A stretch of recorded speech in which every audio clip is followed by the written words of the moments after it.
93.5 red FM पे एक कहानी ऐसी भी।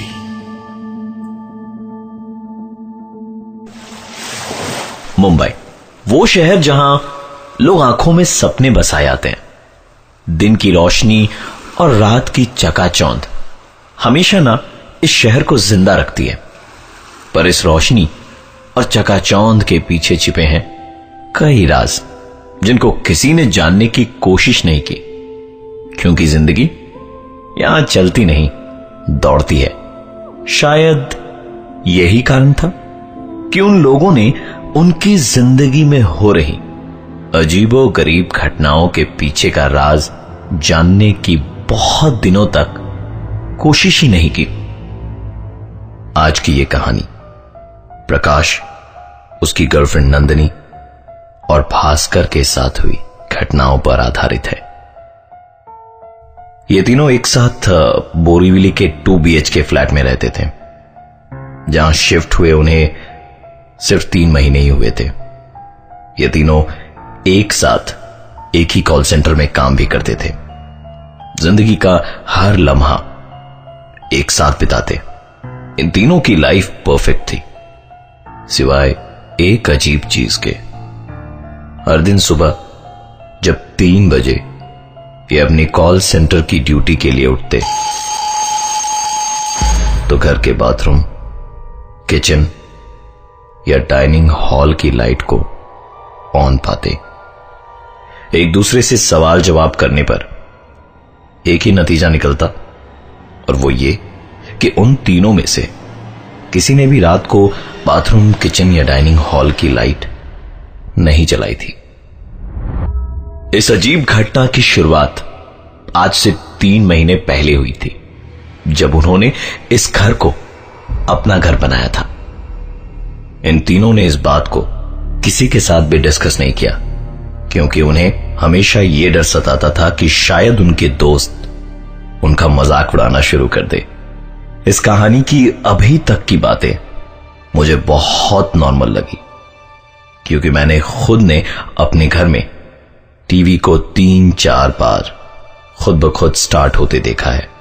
शायद कोई टेक्निकल प्रॉब्लम हो, लेकिन अगर हम प्रकाश, नंदिनी और भास्कर की कहानी की बात करें तो घटनाएं सिर्फ लाइट के ऑन रहने तक सीमित नहीं रही, क्योंकि धीरे धीरे एक के बाद एक अजीबो गरीब घटनाओं ने उनके दिमाग में कई सवाल खड़े कर दिए।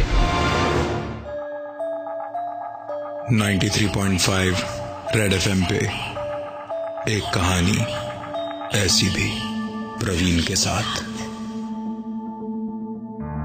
मुंबई के बोरीवली इलाके में 2 BHK का फ्लैट, जिसमें प्रकाश, उसकी गर्लफ्रेंड नंदिनी और भास्कर 3 महीने से रह रहे थे।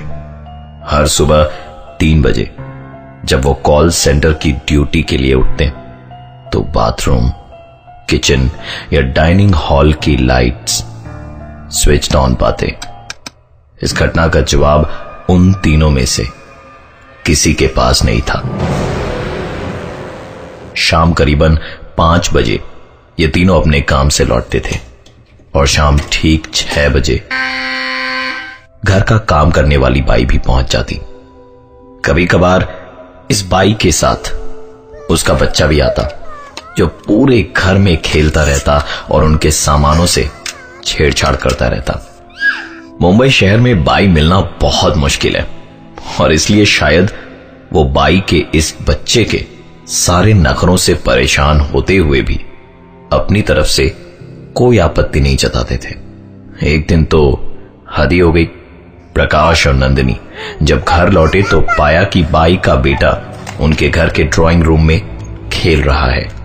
उन्हें लगा शायद बाई उस दिन जल्दी काम पर आ गई, लेकिन आश्चर्य की बात तो यह थी कि बाई उन्हें सारे घर में कहीं भी नजर नहीं आई। उन्हें लगा शायद अपने बच्चे को उनके घर पर खेलने के लिए छोड़कर बाई बगल वाले शर्मा जी के यहां काम करने चली गई होगी। प्रकाश बहुत ही गुस्से में था आज, क्योंकि काम वाली बाई के रहते उसके बेटे का आना और उसके घर में खेलना तो ठीक था, लेकिन बाई अपने बेटे को यूं उनके घर में छोड़कर किसी दूसरे के घर में काम करने जाए, यह उन्हें मुनासिब नहीं लगा। करीबन 1 घंटे इंतजार करने के बाद प्रकाश और नंदिनी बगल वाले शर्मा जी के घर गए काम वाली बाई के बारे में पता लगाने। शर्मा जी का जवाब सुन दोनों हक्के बक्के रह गए, क्योंकि शर्मा जी के अनुसार काम वाली बाई तो आज आई ही नहीं थी। एक अजीब सी कश्मकश में दोनों अपने दिमाग में सवालों की लड़ी लिए वापस अपने घर की ओर लौटे, लेकिन इस बार आश्चर्यजनक रूप से पूरे घर में वो बच्चा उन्हें कहीं भी नजर नहीं आया। दोनों के मन में कई सवाल उठ रहे थे, पर उन्हें पार्टी के लिए देर हो रही थी, इसलिए ज्यादा सोचे बिना तैयार होकर पार्टी के लिए निकल पड़े। रात करीबन 8 बजे ओवरटाइम करने के बाद भास्कर घर लौटा और उसे इस पूरे इंसिडेंट के बारे में कुछ भी पता नहीं था। आपको क्या लगता है, घर लौटने के बाद भास्कर ने क्या देखा होगा?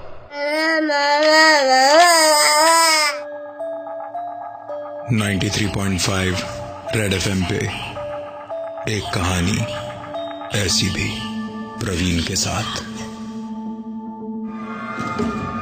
प्रकाश और नंदिनी ने अपने घर में काफी अजीबो गरीब चीज नोटिस करने के बाद सब कुछ पीछे छोड़ शाम की पार्टी के लिए अपने घर से निकल पड़े।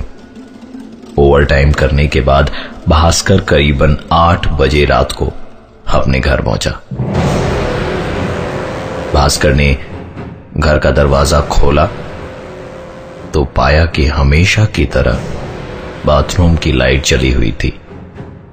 उसने लाइट स्विच ऑफ करना जरूरी नहीं समझा, क्योंकि उसे तभी नहाने भी जाना था। रूम में एंटर करके भास्कर ने अलमारी खोल अपना टॉवल निकाला और बाथरूम की ओर चल पड़ा। भास्कर ने जैसे ही बाथरूम का दरवाजा खोला, उसके पैरों तले जमीन खिसक चुकी थी। बाथरूम के फर्श और दीवार पर सिर्फ खून ही खून के धब्बे थे। डरे हुए भास्कर ने तुरंत बाथरूम का दरवाजा बंद करा और डर के मारे वो मेन डोर की ओर भागा। अचानक उसके भागते हुए कदम एक आवाज को सुनकर रुक गए। ये आवाज भास्कर के कमरे से आ रही थी। सहमे हुए कदमों से भास्कर अपने रूम की ओर आगे बढ़ा और रूम का नजारा देख उसे अपनी आंखों पर विश्वास नहीं हो रहा था। भास्कर ने देखा कि उसके भाई का बच्चा उसके बिस्तर पर अपने घुटनों में मुंह को छिपाए बैठा था। भास्कर ने उससे पूछा कि तुम यहां क्या कर रहे हो? अभी तो तुम यहां नहीं थे। यह सवाल सुन उस बच्चे ने धीरे से अपने घुटनों से मुंह को उठाया। उस बच्चे के चेहरे पर एक अजीब सी तेज और होठों पर एक अजीब सी मुस्कान थी, मानो जिनमें कई राज समाये हों। बाथरूम में खून और बिस्तर पर काम वाली बाई के बच्चे का होना, जिसके अजीब हाव भाव को देख भास्कर अंदर तक डर चुका था। वो तुरंत दौड़ता हुआ उस घर से बाहर की ओर निकल गया। डरे हुए भास्कर के फोन कॉल के तुरंत बाद ही नंदिनी और प्रकाश पार्टी को छोड़कर घर चले आए और तीनों ने बहुत साहस करके उस घर के अंदर जाने की हिम्मत करी। भास्कर, प्रकाश और नंदिनी ने जैसे ही घर का दरवाजा खोला तो हमेशा की तरह 93.5 रेड एफएम पे एक कहानी ऐसी भी, प्रवीण के साथ। किसी घर में लाइट का अपने आप ऑन होना शायद इलेक्ट्रिकल फॉल्ट के कारण हो, लेकिन बाथरूम में चारों तरफ खून के छींटे और बहुत ही अजीब सी परिस्थिति में काम वाली बाई के बच्चे का उनके घर में मौजूद होना और दूसरे ही पल उसका गायब हो जाना प्रकाश, नंदिनी और भास्कर के दिमाग में सवालों का तूफान खड़ा कर रहा था। भास्कर प्रकाश और नंदिनी को साथ लेकर जब उन्हें बाथरूम में खून के छींटे दिखाने ले गया तो आश्चर्यजनक रूप से वहां पर कुछ भी नहीं था। रात करीबन 10:30 बजे थे। तीनों इसी सोच में डूबे थे कि क्या आज की रात इस घर में रहना उनके लिए ठीक होगा। इस बीच प्रकाश ने मकान मालिक को फोन लगाया और उसके दोस्त भास्कर के साथ बीती सारी घटनाएं बताई। मकान के मालिक ने सारी बात सुनने के बाद उन्हें बताया कि आज से 10 साल पहले इस मकान में एक परिवार रहता था। कर्ज के बोझ में दबे होने के कारण इस परिवार के कर्ता ने पहले अपनी बीवी और अपने बेटे की बेदर्दी से हत्या करी और फिर खुद फांसी लगाकर आत्महत्या कर ली। ये सब जानने के बाद वहां रहना तो दूर, उस घर में एक एक पल गुजारना भी प्रकाश, नंदिनी और भास्कर के लिए बहुत भारी पड़ रहा था। बाथरूम में खून देखने की घटना को शायद मन घड़त मानने के बावजूद भी हम उसे आज से 10 साल पहले घटी घटना से जोड़ सकते हैं, लेकिन काम वाली बाई के बेटे का विवादास्पद रूप से उनके घर में मौजूद होना और अचानक से गायब हो जाना, इसका कारण किसी को भी मालूम नहीं था। जैसे तैसे आज की रात प्रकाश, नंदिनी और भास्कर ने उस घर में गुजारी और सुबह होने का इंतजार करने लगे, क्योंकि उन्होंने फैसला ले लिया था कि सुबह होते के साथ ही वो इस घर को छोड़ कहीं और शिफ्ट हो जाएंगे। अगले दिन जब काम वाली बाई उनके घर आई तो प्रकाश, नंदिनी और भास्कर तीनों उस पर टूट पड़े। एक के बाद एक सवालों की बौछार करने लगे, उसके बेटे की अजीबोगरीब हरकतों पर और विवादास्पद स्थिति में उसके बेटे की मौजूदगी पर। 5 मिनटों तक स्तब्ध रहने के बाद कामवाली ने अपनी चुप्पी तोड़ी और बस एक ही चीज कही कि उसके पास उनके सवालों का कोई जवाब नहीं है, क्योंकि उसका तो कोई बेटा ही नहीं है। मैं हूं प्रवीण और ये थी आज की एक कहानी ऐसी भी। 93.5 रेड एफएम पे एक कहानी ऐसी भी, प्रवीण के साथ।